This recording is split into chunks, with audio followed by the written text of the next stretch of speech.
Good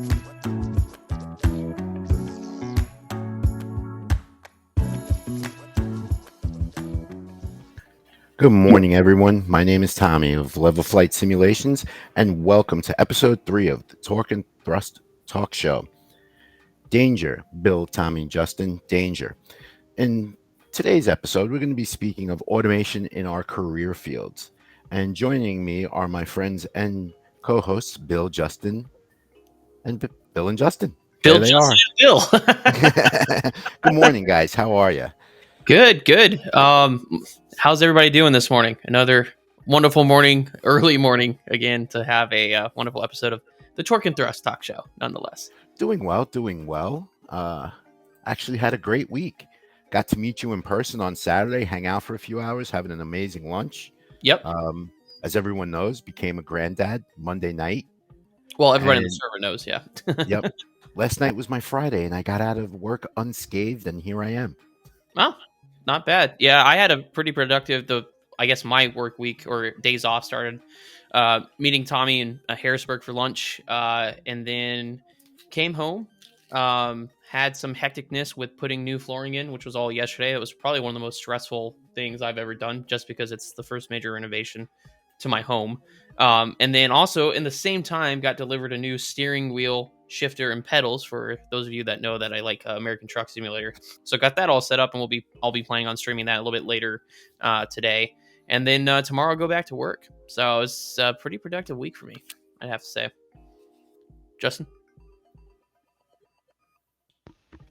My first week back from vacation. Well, first full week back from vacation, so I'm just trying to get back into the swing of it and deal with everything that has to deal with that, you know. And this is where Tommy segues us into into the new segment. Am I? Come on, guys. That's funny. Oh, I am sorry about that. I literally thought I was muted. Ding, ding, ding, ding. All right. So this week's news segment, my buddy Live Bill is podcast. going to start us off. He's going to be There we talking about the week, a history lesson in aviation, which I'm very much looking forward to. So please, Bill. Well, kind of, not really. It's so for those of you that know, I had a previous podcast called Aviation Communication Education Podcast, which was a story narrative type historical podcast and talking about flight from the beginning of time up until modern age. So history is something that I am really, really into. So I figured I could factor that into the show. To start off the news segment, we can talk about this week in history, in aviation history. On October 15th, 1783, the first men to ascend in a tethered balloon occurred. It was French scientist Jean-Pilotre de Rosière in the Montgolfier brothers hot air balloon. You probably knew about the hot air balloon and the Montgolfier brothers in France, but you probably didn't know that it wasn't them that actually made the first flight. The first flight actually was a month prior to that, where they put a chicken, duck, and a goat or sheep in there and put them on a tether up to 84 feet and put them up because they didn't know how the upper atmosphere was going to affect them. So they launched them first. And then they launched a scientist. And then later, about a month later, November 21st in 1783 is when the brothers actually got in their own balloon and flew. So that was this week in history. But the next thing, the actual news segment that we're talking about today, is going to be, because the whole episode we're talking about automation, right? Like automation and how it's going to be factored into what we do for a living, which mine is probably a little more heavily automated than most. But this is talking about like full autonomous flight. So the article I researched was from Forbes. Said no pilot, no problem. Here's how soon self-flying planes will take off. Obviously a very big topic in my industry. So it's actually a lot closer than one may think. Currently, right now, we all know that the military has been flying like the Reapers and the Predator drones. So autonomous flight is already possible.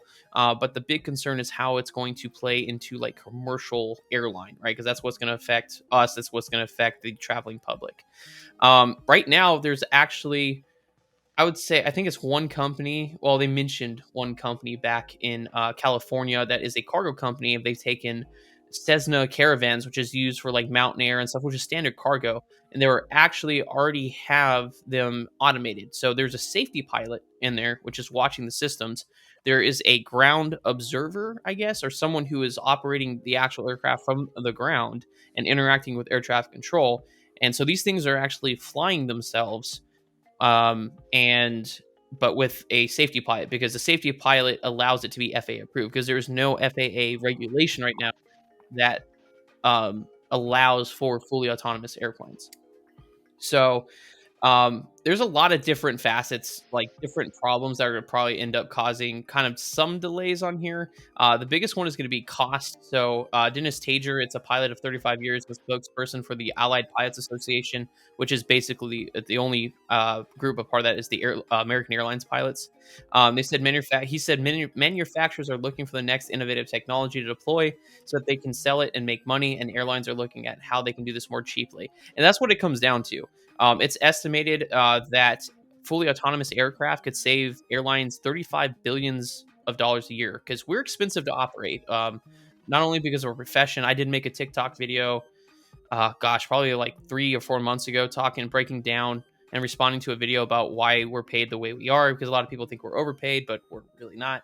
But it just kind of goes into that. There is cost reduction, but you can't cut costs at the cost of safety, if that makes sense. So the introduction of autonomous aircraft in the civil aviation, the company is called X-Wing in North Carolina. And they took an existing, like I said, a Caravan, and added the automations and stuff in there.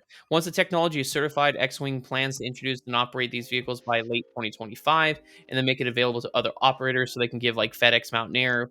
It's going to start in cargo, is basically where it is. They're going to do a lot of their test runs in cargo, because this sounds dark, but it's true. If something were to happen with a cargo airplane, there's limited lives lost. It's more damage control if something were to go AWire. And they did include a timeline for this too, on which I thought was really impressive for Forbes. They said in 2023, which is this year, various aircraft manufacturers are working with the FAA on certifying autonomous aircraft. The FAA did mention that a lot of proposals from airlines and commercial operators were outside of current FAA regulations, which makes those proposals take a little bit longer. So for those of them that are complying with current regulations with unmanned aerial vehicles, it makes it a little bit easier. Then in the timeline for 2025 to 2026, the first self-flying cargo planes will enter civil aviation, sharing the skies with piloted airplanes. It's like what we told you, those small Cessna Caravans, most likely, or the small Cessnas that they use for like Mountain Air and the smaller routes for FedEx. 2030 to 2035, small self-flying planes will begin carrying passengers on short regional flights. So the regional sector will be effective as early as 2030. And then 2040 to 2050, larger passenger jets will begin operating without a pilot on the flight deck. I retire in 2059. That's my 65 mark. So that is going to affect my career. But like I said, that's actually a very aggressive and like optimistic timeline. We got to be real, because there's going to be a lot of regulation affected with this. So it's just like, for example, right now, Part 121, which is the regulations that govern air carriers like United, American, and Delta, require 2 fully qualified pilots to be in the flight deck. So we would have to go through a huge regulatory change to have that changed to not say that, because otherwise that makes fully autonomous aircraft illegal. Another thing is, people are kind of concerned about FAA oversight, because sometimes FAA can just be over the top about certain things, and then also to lackadaisy with others, which is, for example, the 737 MAX, when they get not buddy, but when the inspector has a more comfortable relationship with manufacturing companies like they did Boeing. They did do a survey. This was back in a couple years ago, actually, that worldwide, about 70% said that they would not be comfortable with a pilotless airplane. And then about a couple years sooner, or more recent than that, I'm trying to find the actual date here, they said 81% of Americans in the United States would not be comfortable with a airplane that is fully autonomous.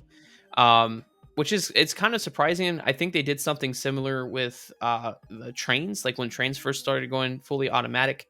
And then people just kind of got used to it. Oh, here are the dates. 2017 global survey found that a majority of people would be unwilling to fly in an airplane without a pilot, even if the airfare were cheaper. In 2018, there was a survey from Ipsos found that 81% of Americans would not be comfortable traveling on a self-flying airplane. Notably, the survey was sponsored by the Airline Pilots Association, which is the largest airline union in the world. So it's a lot of things. There's going to be issues with public perception. There's going to be issues with people that don't want to fly on it because safety reasons. There's going to be people like myself for job security that don't want it into the industry until after I retire. So there is a mixed bag of emotion and opinions when it comes to this. So it's really important that we all kind of weigh in on this. So what do you guys think? Would you guys fly or be fully comfortable with a completely autonomous airplane? Absolutely not. In fact, if they bring Part 121 up to a public vote, we can up the percentage to 83% because nope. I want two well trained people with the hours and the experience in that flight deck. Okay. And What about my you, Jason? reasoning Oh, sorry. I mean- behind that is computers break. They do. When we first started doing live streaming together, Bill, how many computer issues did we have those first couple weeks? A lot. We had a lot. Enough said. Yep. What about you, Justin? Now, if we think about it, we've had semi-autonomous vehicles now for a few years Mhm. with one specific manufacturer in mind. I'm not going to mention them, but there have been, incidents where, the self-driving autonomous vehicle has caused some pretty serious incidents. I don't think we're there yet. I don't think we're Yeah. there for, one pilot overseeing Mhm. an entire system. I just don't. When it comes to your industry, my industry, and Tommy's industry, there are just too many variables Mhm. to take into account, and I don't know that we have the computing power right now to take in every little nuanced To be able to support it. Yeah, it's funny you mentioned that one car manufacturer. One of the most notable incidents actually happened like 3 minutes down the road for me. The person wasn't paying attention. I think it was a semi truck. Either was coming on or swerved out of a exit lane, or to avoid the exit. Car didn't realize what was going on and went right up underneath. Right up underneath the semi, completely clean off the top. I think it was just one person, but a fatal accident. Yeah. And that was, I think, the last one before they started saying, "Hey, you can't use the autopilot anymore. You can't just completely disconnect from that car. Yeah. You have to be attentive." So I'm not going to go too much into my opinion because that's kind of plays into our discussion topic. Yeah. So, well, I'll have more to say on how I feel beyond job security because I feel like the public needs to understand a pilot's perspective, and I'll give you some examples. And I've told Tommy about this 1,000 times with the Boeing 737, and even one of our community members, Brother Moose, who just started on the 737. I've had conversations with him about our current autopilot, but I'll save that for a little bit later. But with that, we can transition into some more fun, lighthearted news here. We can talk about some gaming and simulation news, which will Tommy will take over. Hello, everyone, and welcome to the little gaming segment. Today, I have three quick things I'm going to speak of. One, naturally, will be Microsoft Flight Simulator and a developing aircraft. There's a new developer on the block named Lunar Simulations. They're currently working on a 767-300 series that is going to be a study-level aircraft. They, too, have somehow, some way gotten into the flight deck of the aircraft itself, took over 2,000 pictures, took measurements with tape measures and everything. It is going to be a 763. I believe there will be a cargo variant. It's in closed alpha right now. I personally have actually applied to be a beta tester for this. The key and the big thing that's going to be a selling point for this aircraft is when it's released as study level, it is going to be 100% free. There is going to be nothing for it. It's going to be a freeware Wait, aircraft. run that back, Tommy. Did you say free? Totally free. Oh wow. Okay. Sorry. And Wow. It is going to translate into Microsoft Flight Sim 2024. No way. Like, Damn. Whoa. they Sweet. are. I'm sure they're aggravating a lot of people with making that bold move, but I I'm mean, looking forward to this one. See, if it's free, study level, you best bet where I'm getting it. Oh yeah, if it's free, I'll get it's free. kind of genius because even if they just do like they're the new kids on the block, so they'll put this study aircraft as free, and then down the line as they develop more, they can start charging. But they're going to get people in the door with that free 767. Absolutely, marketing genius. Yes. Yeah, absolutely. So the second game is Modern Warfare 3. The rename of Modern Warfare 3, because the original came out in 2011. The game is also being done. They kind of went back to the well on this one with Sledgehammer and Infinity Ward being the developers. It's going to have everything that we enjoy in Modern Warfare now: campaign, co-ops, multiplayer. I believe zombies is going to be in there. I actually got to play the early release at my better half's son's house. He pre-ordered it. Kind of gives me the original Modern Warfare vibe. When you first actually spawn into a game, you're going to think something is wrong with the game or wrong with your console or computer, because it starts off in black and white. And as the countdown counts down, the color fades in. It's actually pretty wild. But gameplay itself, it's Modern Warfare. And for those of us that are watching, those of us, my friends here, it's Modern Warfare. We all know how to play it. The third and quick one that I would like is Starfield. This is brought out by Bethesda Gaming. It's going to have it has a first and third person view, wide open map. You interact with NPCs, and you make decisions as the game goes along, and you still have to find artifacts regardless of the decisions you make. So if you want to be in there in that game and just make these totally outlandish decisions on how your gameplay is going to go, the game will play along with you. The NPCs, you can actually form relationships and friendships. They will interact with other NPCs and kind of enhance there. There are different things such as firearms and explosives, melee equipment that you can use. And really, the choices don't matter. As long as you are collecting your artifacts and you're building your outposts, this game will continue. I've reached out to try and do a little bit more research. Right now, the game is sitting at about 88% satisfaction. And that's according to PC Gamer Magazine, an article that I read last night while I may have been working. But I might actually try this game. It is an open map role player, but seemingly the map is not as open as people may think. That's what There are limitations to it, and I think that's why it's hitting that 88 over 100 satisfaction right now. I think people want to be able to get out and actually like climb out of their spacecraft and explore a little bit than what it's offering right now.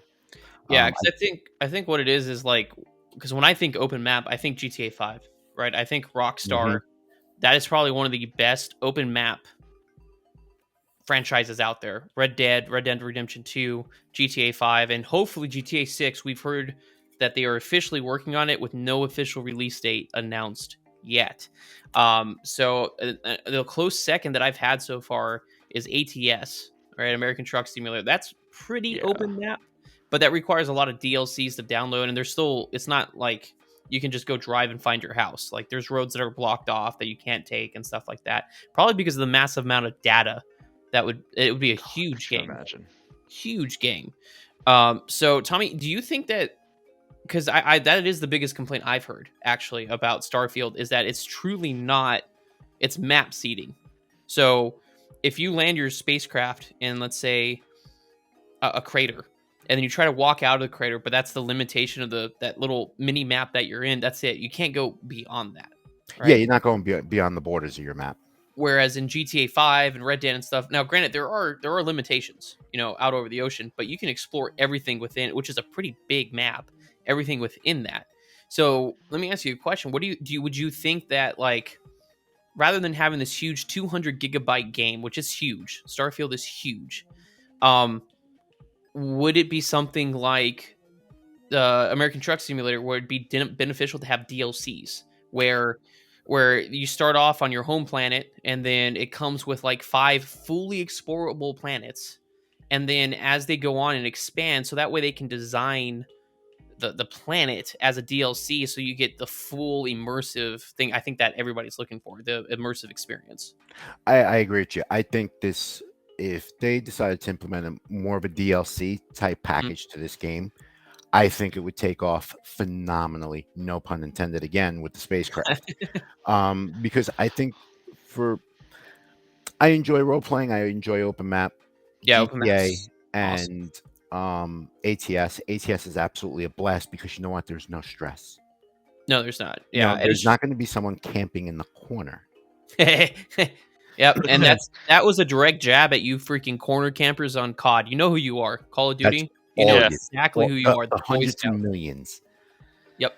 But I think that would a DLC pack would be amazing. And as far as pricing, Mm-hmm. A little bit easier. yeah, you know, whatever the cost is for the developers and how they figure all of that out. I'm not a developer, so I'm not even Well, going to pretend to know that I know how they price it out. yeah, But and it doesn't Bethesda. have to break your credit account neither. Yeah, and Bethesda. I mean, it's if I don't, there's gonna be nobody from Bethesda listening to this, but I think that would be good DLC and also a good price point. Like Tommy was saying, is one thing I love about American Truck Simulator 2 is the base game is not that expensive. I want to say it's like $20 or $30 for American. I I think paid it's $20.99 for it. Yeah, so Yeah. it's not bad out the door. Where most simulation games like Microsoft Flight Simulator, freaking Modern Warfare 3 is $70, $100 if you want the full whatever premium package that they're offering. So for $30, you can dive in, and that comes with what Nevada, California, and Arizona, I think. Mhm. So you can already start off, and then as you go, you can save up and get those different DLCs, or do like what I did. There was a huge sale on them, and I got all the states for like $6 a DLC. It was Yeah. for the same cost of Modern Warfare. I got every single DLC plus some additional add-ons and modifications to my American Truck Simulator for the same price as the base package Modern Warfare 3. And So I think that would be a huge attraction point too. Yeah. you know what? That's a massive attraction point with me with ATS. In Mhm. my opinion, the developers of ATS are right on point. I believe they're doing it 100%. Now we're restricted to the main roads when we're bobtailing or when we're hauling a load. But one, the graphics out of the box, first download, absolutely phenomenal. Yes. Two, we can go where we want. You know, if we're sitting in Sacramento and we're like, you know what? How about we go to Denver, to Phoenix? You know, we could just go wherever it is we want, do what it is we want to do. That is a perfect role playing open map game. Correct. Yeah. ATS, developers of American Truck Simulator. If you guys are Kudos. listening, we are bravo. We are huge fans. Please sponsor us. No, just kidding. T-shirt. Coming soon. I stream every Monday, Tuesday, Wednesday. No, just kidding.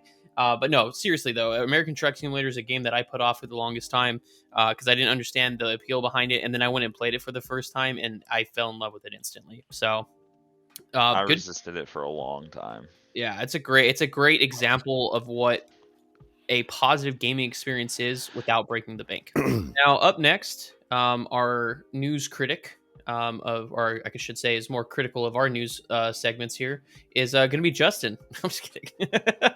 Not critical, it's just constructive. Constructive. So, Bill, I know you are an F1 fan. I am. Tommy, are you a motorsport fan at all?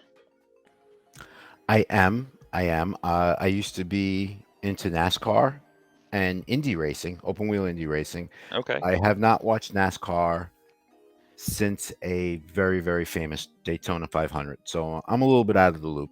Okay. Well, you still have somewhat of an idea of the sports in general. Have you ever wondered what the logistics are involved with NASCAR and F1? I haven't even thought. I mean, I see the semi trucks and I see American. I'm like, oh, American Truck Simulator. But I have never actually thought of like the logistics to get them around to their races. Yep. So I did some digging, and my news this week is actually going to be more the logistics of the two major motorsports, the NASCAR Cup logistics. Each team, each driver has their own hauler. Within the hauler is everything that they need for a race weekend for that one team. Their pit box, all of their tools, spare parts for the cars. In the front of the trailers, they actually have a conference room, and they have room on the top of the trailer, so it's kind of a split level trailer, and they can fit 2 cars on top of the trailer. And then on top of that, they also carry extra vinyl wrapping, so if one of their teammates wrecks a car and they need a backup car, they can take one of their teammates' backup cars and rewrap it. We're looking at you in a Lance. weekend. So each team has 2 drivers for a long haul trip, so they will swap back and forth, and they run in a team operation. Just this past weekend, they raced in Las Vegas, and from the time they left to the track to the time they actually arrived back at the race shop was about 35 hours, and that's with 2 drivers swapping back and forth.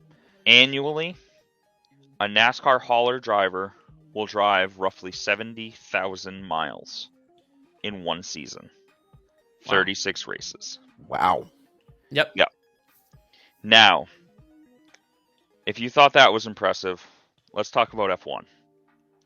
Because this is a monumental logistics nightmare.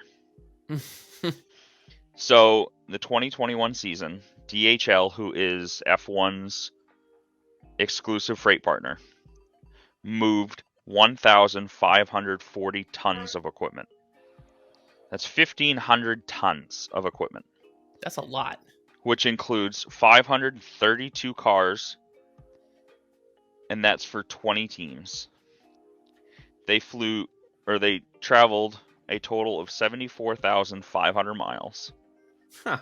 Each team is allotted between 44 and 55 tons of equipment, 330,000 pounds of broadcast equipment, Oh my god. 30 shipping containers full of tents and hospitality stuff.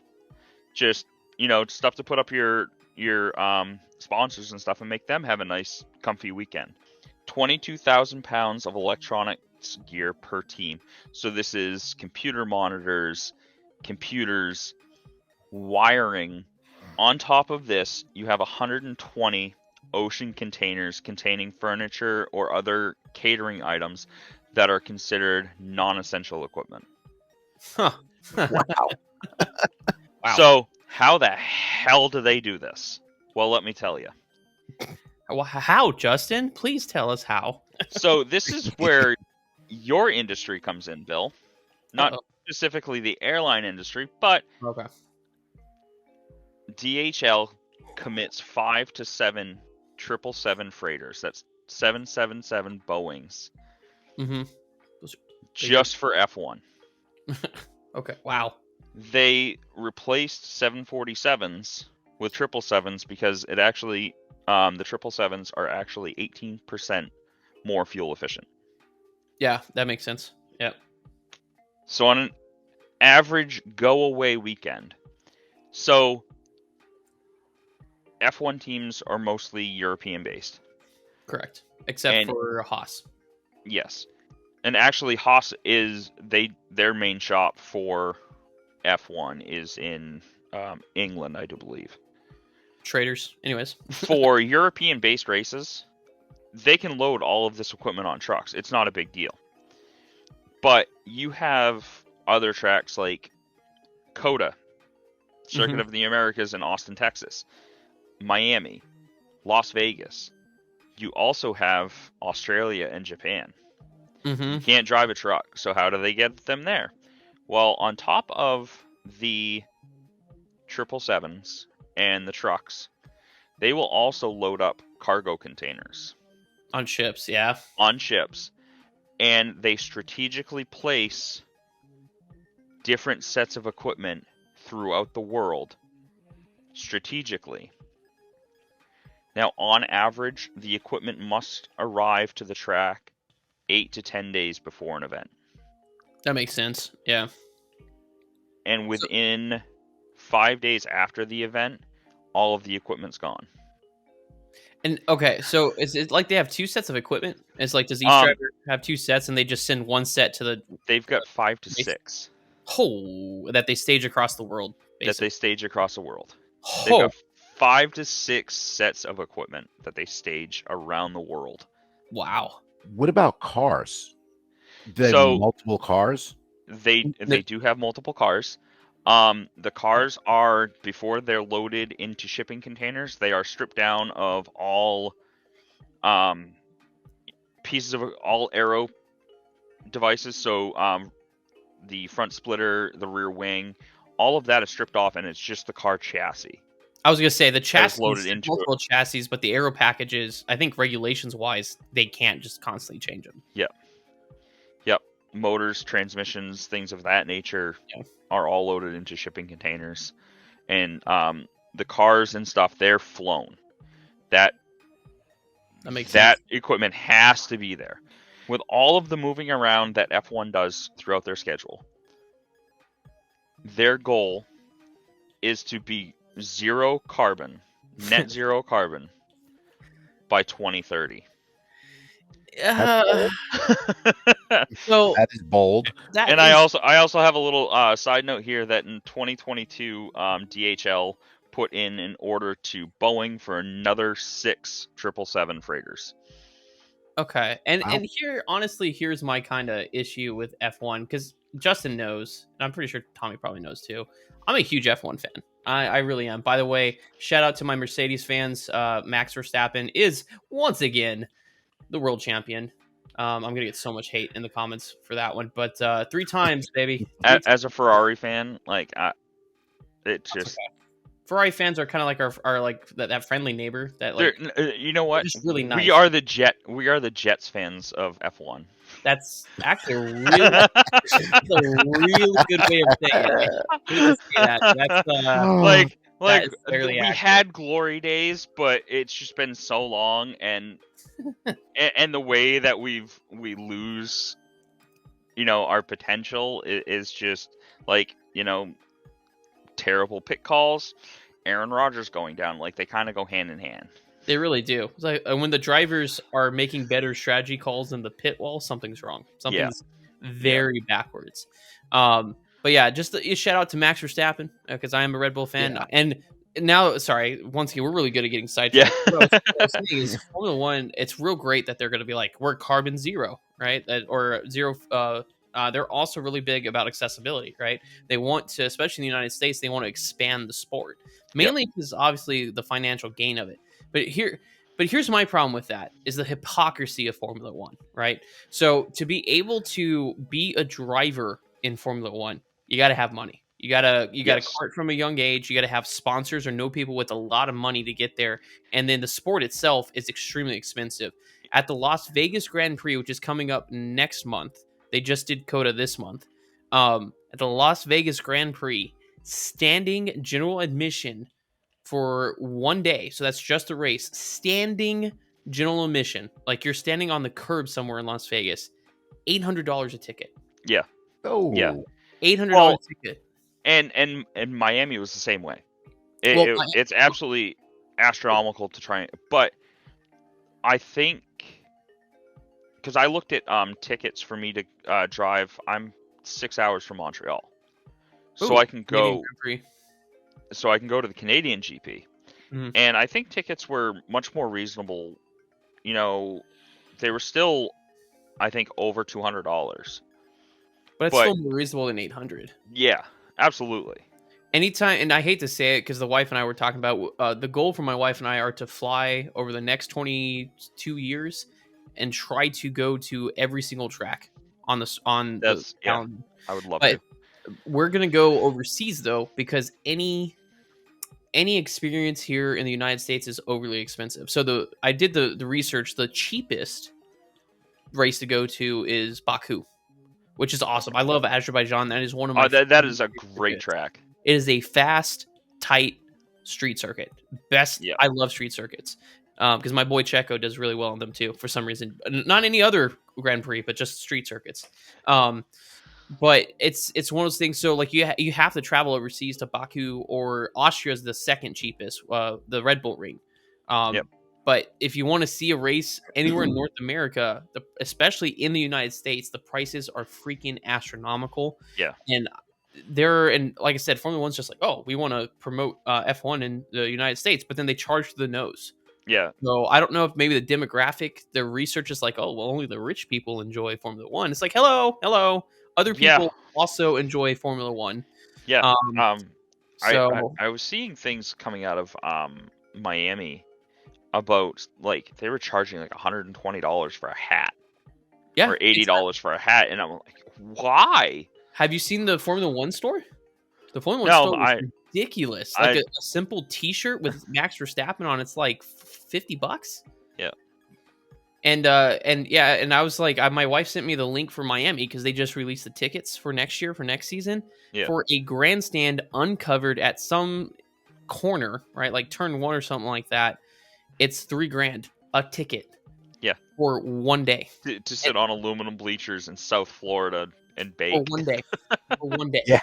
For that same price, my wife and I are going on a cruise in March.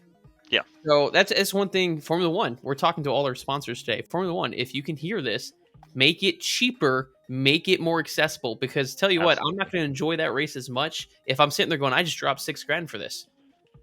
You know what I mean? Especially if Max loses that race. I would be so pissed. But anyway, but the point is the hypocrisy, because they're talking about the whole going green by 2030, right? But like Justin just pointed out, it's unbelievable at the amount of transportation that they have to do. And how are they going to go green with that? Because there's no way that, obviously, and I hate to say it, I'm part of that industry. We're trying to go green, but aviation's not green.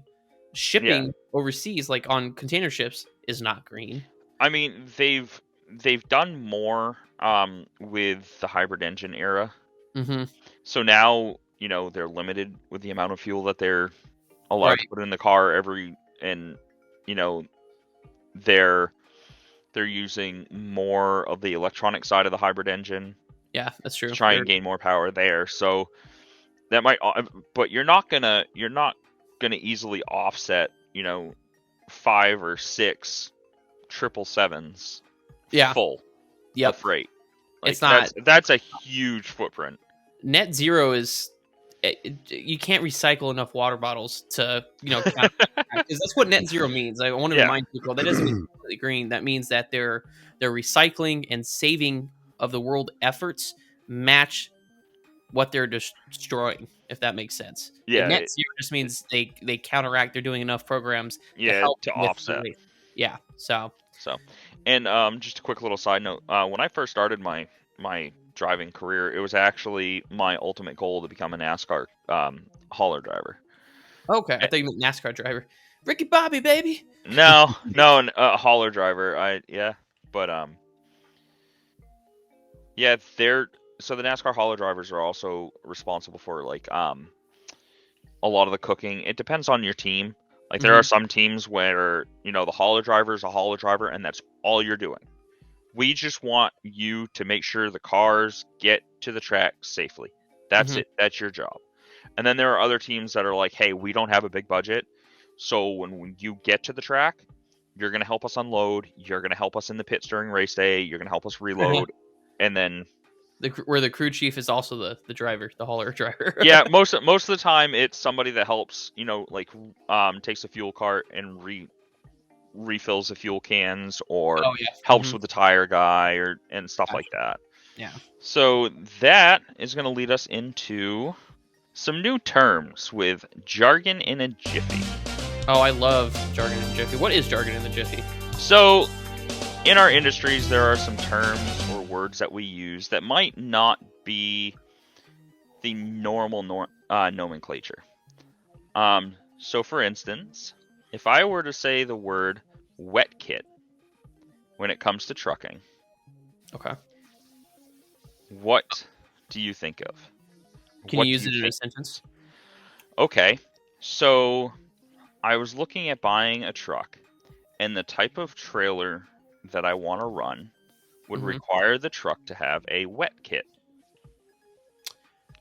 Are we talking full wets versus inters, or Tommy? What do you think? I'm still thinking, so I'm steam or not steaming, stew. I'm still thinking too, because initially when he came out with wet kit, you know what I thought it was? What? Spill kit.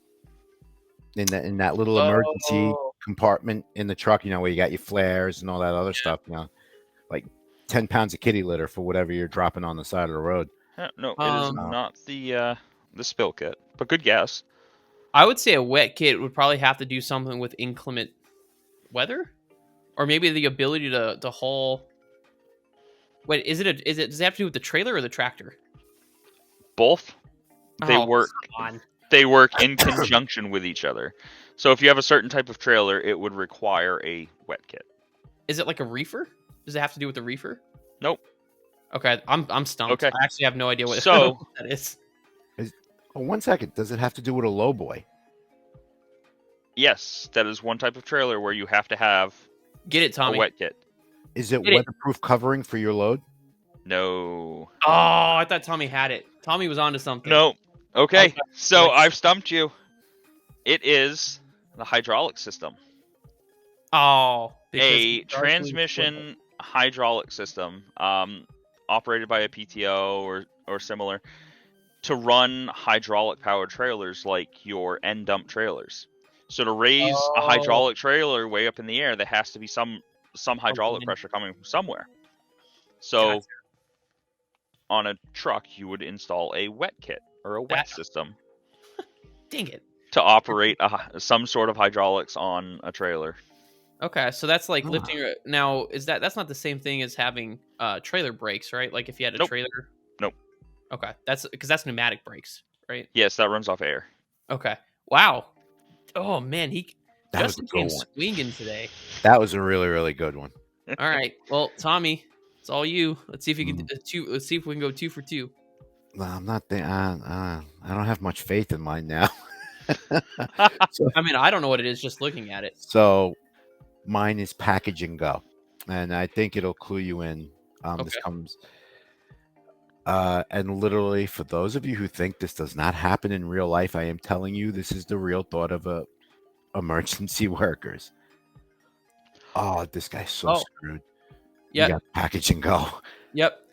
As soon as you said, if you didn't say emergency workers, I Yep. want to know. I was thinking of your other job. There's My another current job. there's Yeah. another term that I've heard for it called. Oh Yes. my god, Yeah. Justin, you're gonna get us freaking blocked on TikTok Live. Sorry. dude. God, Justin likes to cuss. It's the inner trucker in him. Anyways, a package ago, it's where you like stuff up a wound, right? Like gauze it up, and to just get them to stop bleeding, and then get them in the bus and go. Bus. Wow. See, I'm really impressed. I actually know the history of why ambulances are called buses.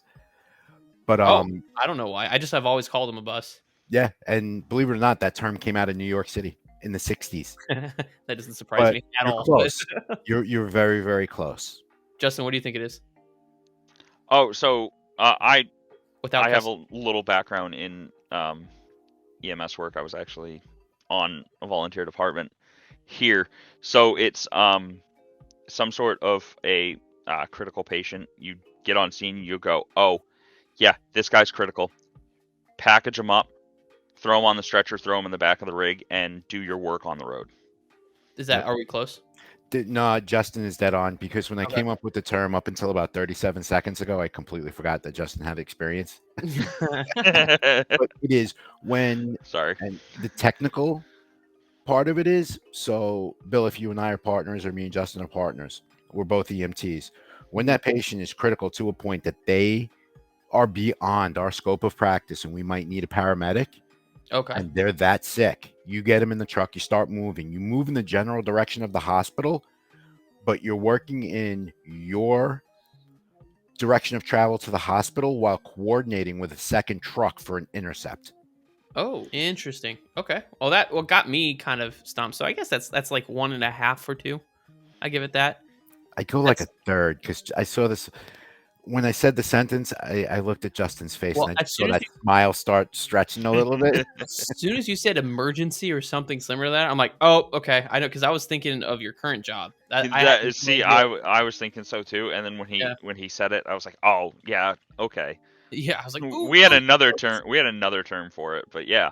Yeah, I know. We're aware, Justin. Very aware. So now it's mine. Mine's more PG. And mine is slam dunk. So NorCal approach is famous for this. Going into Sacramento, they love to slam dunk us, which makes it 10 times harder to maintain a stabilized approach. Thoughts? Tommy probably knows because I've said it a million times while and actually Tommy has witnessed that sim controllers doing it to us, and I'm just I'll explain a little bit more. But Justin, do you know what I'm talking about? No, I got nothing. nothing really. You've never heard slam dunk? No. Really? Okay. What about you, Tommy? So slam dunk is when the approach controller keeps you high on your approach, and you lose. Well, I shouldn't say lose, but you descend at a quicker rate for final than you would coming in on a normal approach. Bill, would that be the correct term?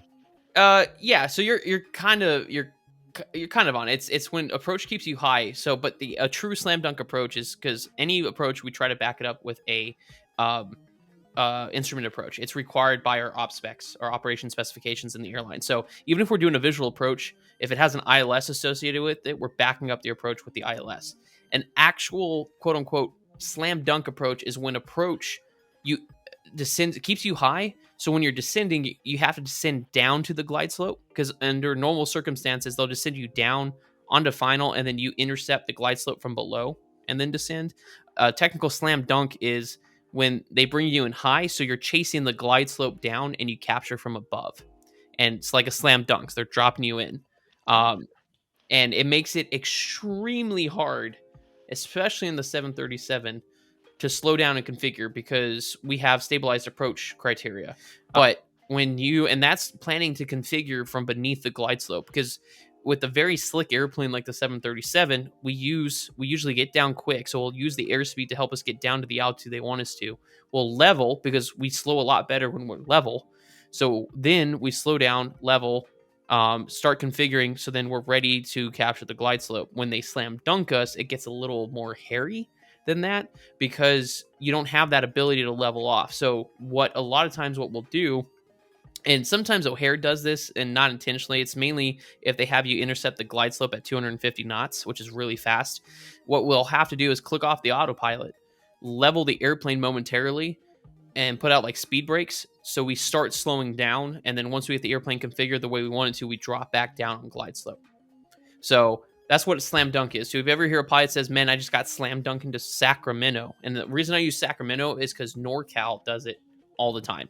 It never fails. It could be clear blue in a million, and they just keep you high and drop you in. So it's a very common thing in Sacramento. Now, are there some airports that just because of the geography around that you don't have a choice but to be slam dunked in? No, there's always a choice to be slam dunked. It's so with airports with terrain and stuff like that, there is a approaches taking that into account. There's a glide slope or a final approach fix that takes into account glide path intercept. So if you descend to that altitude, you'll still be able to capture it underneath the glide slope. So the slam dunk, generally speaking, I don't know why NorCal does it. NorCal is just it's almost in their standard operating procedures. But generally speaking, the reason why slam dunks occur is because there is traffic underneath you. Dallas Fort Worth likes to overfly you 1,000 feet from the northbound or southbound arrivals to the north runways at 1,000 feet. Then they slam dunk you on the other side of that traffic to try to get you down for the center runway or landing approach. Makes no sense. Never understood why they did that, but it happened all the time when we were landing north and we were coming from a north arrival. We could always expect to pass over the final approach course for the outboard runways 1,000 feet above traffic and then get slam dunked in to the approach for the center runways. Gotcha. All right. I think I would say that was probably like a solid 2 out of 3. Because like it is hard with Tommy because Tommy and I have simmed. He's heard me Yeah. seen this a million times. And he's actually witnessed me in the sim a couple times getting slam dunked while we were doing shared flight deck. And it was one of those things, okay, Tommy, my controls, just, I'll tell you, I'll start flying and just throw gear and flaps when I tell you to. And that's, and just configure and slow down. Yeah, get that So, drag going. yep. And so he's seen it in person. I actually had one live stream where I did it too, where they switched runways on us in going into DFW. And so I had to quickly get us down and ready for the approach. So they slam dunked us, and I had to do a similar procedure going that way too. That concludes Jargon of Jiffy. We're doing good. That's three for three segments there that have been really good. But up next is, we kind of, like I said last week in the first two episodes, this was Comment Corner, where we were talking about social media interactions that were interesting. But then, especially me, I realized that a lot of those people that I wanted to talk about that were trolls and stuff, I end up blocking. So I have no idea who they are, can't remember half of them. And rather give them a platform to show them off, I figured it'd probably be best to move on to a segment that's a little more productive, like Career Corner, which is what we're going to talk about right now. Tommy's going to first, basically this segment is going to allow us to talk to you about our careers, how you get started, and each episode will progress on the building blocks you need to be successful in our careers that we've had. So up first is going to be Tommy talking about what you need to do first to become an EMT or medical worker. So I kind of stumbled upon this. It was the summer of 1989. I was working as a file clerk in one of the local hospitals. And when my break time would come along, I'd come out the employee's entrance in the back of the hospital, which was right next to the ER bay where the trucks would back in. So over the course of time, you see the same people all the time. You start talking with them, this, that, and the other thing. And these guys they would tell me these wild stories. And I'm like, you know what? You guys are so full of it. It's ridiculous. That don't happen. I was like, that's TV stuff. And one of them actually dared me. He says, really? It's TV stuff? I'm going to bring you a waiver. You sign it. You come ride with us. So, all right, I'm up for it. So I rode with him. I believe it was a Thursday night. And it was a 4 to 12 truck. So I showed up at their station at 3:30. They gave me a safety briefing. And essentially, it turned out to be what, Bill, you would call a sterile cockpit. I just kind of like sat there. I started researching a little bit. Now, back then, the internet wasn't really a thing. I made a lot of phone calls. I got myself into the first DMT class, walked in there not knowing anything. 32 years later, I called it. I hung it up. There's a lot of studying, always going to be training. It's the medical field, just like the aeronautical fields. There's always education. It's not stagnant. It's very dynamic. So you'd recommend, in order to get started, for those who are interested in being an EMT or a paramedic, is to do a ride along, right? Is what you're saying. And most communities that are volunteer service based would be more than willing, and Justin can back me up on this.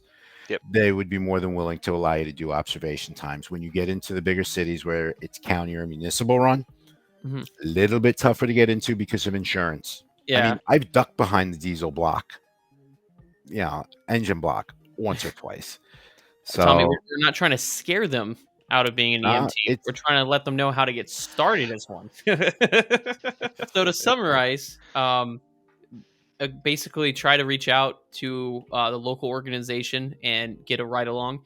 And in case of any issues or danger, duck behind the diesel block. The volunteers, and especially where I am now, because it's very heavily volunteer based, a lot of them are looking to absorb the cost of EMT courses. They will actually send you to EMT school. So if that's something that you are interested in, like Tommy said, definitely reach out to your local agency, whether it's private or the city, and see if you can get a ride along started. And like Tommy was saying, nowadays they're starting to pay for you to go through school because they need them. It's just like almost, I feel like every industry now is at some sort of shortage.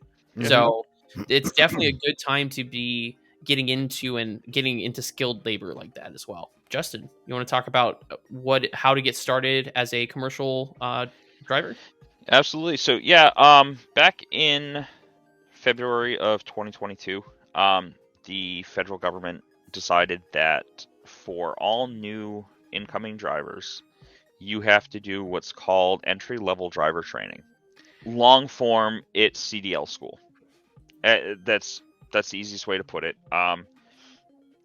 There are some drawbacks It used to be that, if your uncle owned a truck, you could go take your written test, go to the DMV, pass your written test, and they give you a permit, and then you just go and learn on somebody else's truck. The federal government has stepped in and said, nope, we now want you to go to an accredited training school to do exactly what you were doing before, which was pass a written test and then go take a skills examination. The drawbacks that I see, and that I've seen because I've been a trainer, is when drivers come from the CDL school straight into the industry. The CDL school is just teaching them enough to pass your written or your state exam.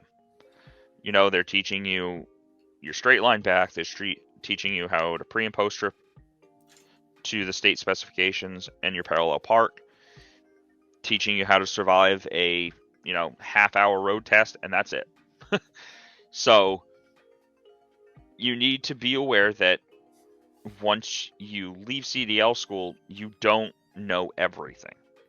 There is a lot of information that, just because of time and the cost that would be involved with it, you're not going to be able to learn it all at CDL school. CDL school, when I went through in 2010, was it's like $5,500. And now my local school is up to $7,500. But what makes it hard is the federal government, while mandating this training, they still say that CDL school is considered driver training, therefore you don't qualify for like any federal Pell Grants or federal financial aid. So it puts the cost back on to the attendees. Okay. And does that and there's no degree, right? There's no like degree Nope. requirement or anything? Nope. It's most companies require just high school diploma or GED And when you how old sign do you on with them. and how old do you have to be to start out? So in the state of Maine, fun fact, state of Maine, 14. I was kidding. actually you're not far off. In the state of Maine, your first license can actually be a CDL. So what is it? What's the minimum driver's license age? Is it 16? It's like 15 and a half or 16. Yo. So if you want to be like if you want to be a commercial driver and drive the big rigs like Justin and want to start out early, go to Maine. But here's the thing. To right now, federal regulation to participate in interstate commerce, Okay. you have to be 21 years of age. Gotcha. So interstate, like on the road OTR, they would have to be 21. 21, yes. Okay. I had seen something where the federal government was going to be trying a program. Most companies, when you sign on to be OTR, fresh out of school, you're going to do about 3 months. The standard is 3 months. Okay. Some of them. So the first company that I worked for, if I decided that I was going to be a lease purchase driver for them, after just 6 weeks of training, they said I was all set and ready to go on my own. Wow. Again, it goes back to what I said on episode 1, is that right now there's no standard of training.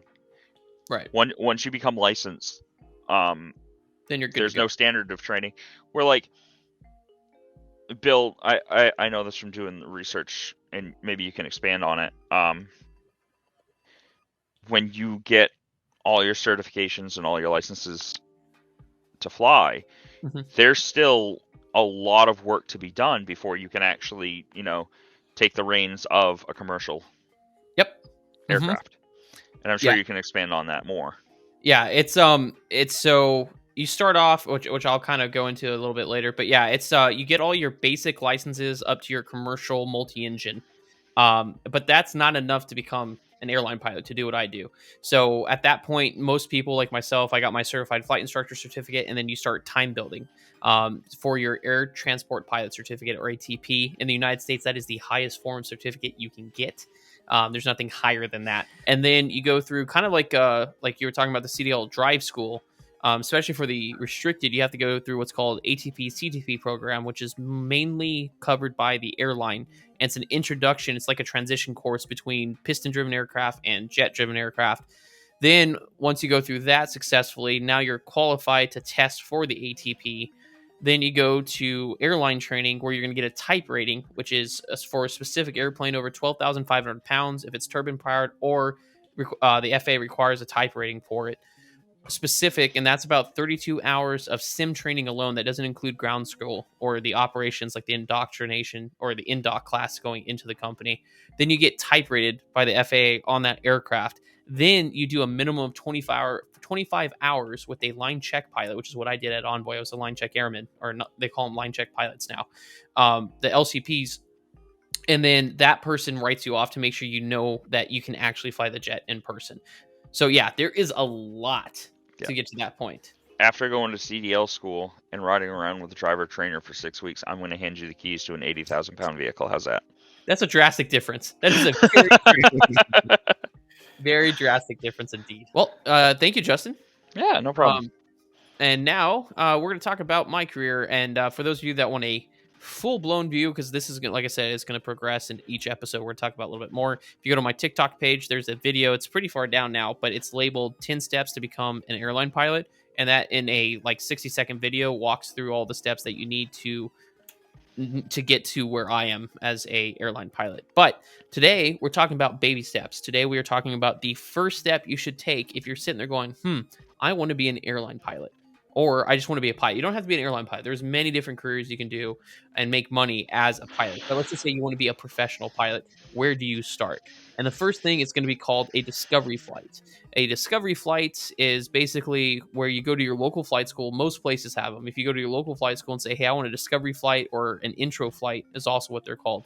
They're going to take you up for about an hour, and they're going to introduce you to general aviation, the airplane that you're going to be training in, and flight training in general. They'll let you do a couple turns. Like when I went, they let me fly up and down the coast because you're flying with the certified flight instructor. They'll let you climb, they'll let you descend, do some turns, maybe a stall or two, depending on how confident you're feeling.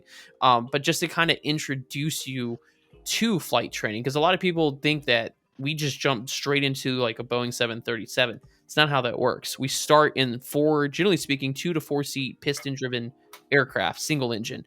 That's where we do all our primary flight training, and then we move up and build up to bigger aircraft like the Boeing 737. So the reason why discovery flight's the first thing that you should do is because it's whether or not you'll figure out whether or not you'll get the bug. I did, and it's still out there. It's called Aviation Communication Education Podcast. On episode number 1, I talk about the bug. So the bug is basically that urge, and a lot of time it's a 50-50. Either you're gonna really love that flight, the discovery flight, and be like, this is something that I want to do, or it's going to be like, you know what, this maybe is not what I want to do, which is important because you don't want to invest thousands of dollars. And when I say thousands, hundreds of thousands of dollars in your training to become a professional airline pilot just to realize that it's going to make you miserable. So that's going to be step number 1, is go to your local flight school, say, hey, I am interested in learning how to fly. Can I do a discovery flight or an intro flight? Now, the cost will vary because basically they're going to charge you the rate to fly that airplane for an hour. Back when in 2000, when did I go to college? 2011, 2012. The intro flight, I want to say it was like $100 to $150. Obviously, since then prices have risen for operating costs, so it may be a little more expensive, maybe $200, $300. But that'll get you in the seat of an airplane, give it a try, and see if it's something that you like. It's extremely important that you do that because, like I said, you don't want to accidentally waste money on a career that you're going to be miserable in. Have either of you taken discovery flights yet? I know both Tommy and Justin. I know you guys are interested. I have. Oh, I have not yet. And Tommy, how was it? Loved it. Absolutely loved it. Now, being an av geek before the discovery flight, it was built up in my mind a little bit. I won't lie about it. I did not take my discovery flight on the Concorde, which was the part that was disappointing. What a bummer. Right? He did allow me to climb and descend and make some turns. Yeah, I was like, yeah, we need to do this. Yep. And All right. Justin, you said you haven't taken yours yet? No, I haven't. I was actually just looking at my local flight school to see where they sat as far as cost for the Discovery flight. Yeah, And they said $125, and it includes your first logbook. So that's not a bad deal. And Yeah. you guys actually can log that because you're going to be flying with a certified flight instructor, so that is loggable time. So and just make sure you get that instructor to sign off on it because technically that's flight instruction. All right, and that will lead us to our weekly discussion, which I kind of touched on with my article, and I just realized probably next week I shouldn't do that because I almost like unloaded my entire argument and discussion in my news segment. But we're learning.